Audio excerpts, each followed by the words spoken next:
जिल्हाधिकारी कार्यालयातच नियमांचे उल्लंघन, ऐन उन्हाळ्यात सामान्य जनता अंधारात तर सरकारी कार्यालयांवर मात्र रोषणाईचा झगमगाट। एकीकडे वाढत्या तापमानामुळे हैराण झालेल्या सामान्य नागरिकांना अघोषित वीज कपातीचा सामना करावा लागत आहे। दुसरीकडे जिल्ह्याचे सर्वोच्च केंद्र असलेल्या जिल्हाधिकारी कार्यालयावर मात्र वीज नियमांचे उल्लंघन करून रोषणाईचा झगमगाट सुरू असल्याचं धक्कादायक चित्र समोर आलंय। प्रशासनाच्या या दुटप्पी धोरणामुळे सर्वसामान्य नागरिकांमधून संताप व्यक्त होतो आहे। प्रशासनाचा मनमर्जी कारभार शहरात सध्या वीज पुरवठा कधीही खंडित केला जातो आहे। दिवसाढवळ्या किंवा रात्री बेरात्री वीज गायब होत असल्याने आबालवृद्ध आणि लहान मुलांचे हाल होत आहेत। नुकत्याच झालेल्या विद्यार्थ्यांच्या परीक्षांच्या काळातही वीज पुरवठा खंडित करण्यात आला होता, ज्याचा मोठा फटका विद्यार्थ्यांच्या अभ्यासाला बसला। भरमसाठ वीज बिल भरूनही हक्काची वीज मिळत नसल्याने नागरिकांमध्ये तीव्र असंतोष आहे।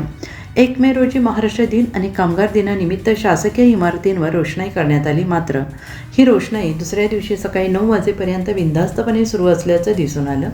ज्या ठिकाणी पथदिव्यांची गरज आहे तिथे अंधाराचं साम्राज्य असतं, मात्र जिल्हाधिकारी कार्यालयातच विजेचा तसा अपव्यय होत असल्याने दिव्याखाली अंधार अशी परिस्थिती निर्माण झाली आहे। जिल्ह्याचे पालकत्व ज्यांच्याकडे आहे त्या जिल्हाधिकारी कार्यालयातच जर विजेची अशी उधळपट्टी होत असेल तर सामान्य जनतेने कोणाकडे दाद मागावी? विजेचा अपव्यय करणाऱ्या दोषींवर कारवाई होणार का? सामान्य जनतेची वीज कपात थांबवून त्यांना दिलासा मिळणार का?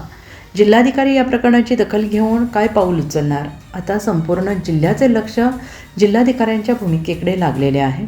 प्रशासनाने स्वतःच्या वागण्यात सुधारणा करून सामान्य जनतेला न्याय द्यावा अशी मागणी जोर धरते आहे।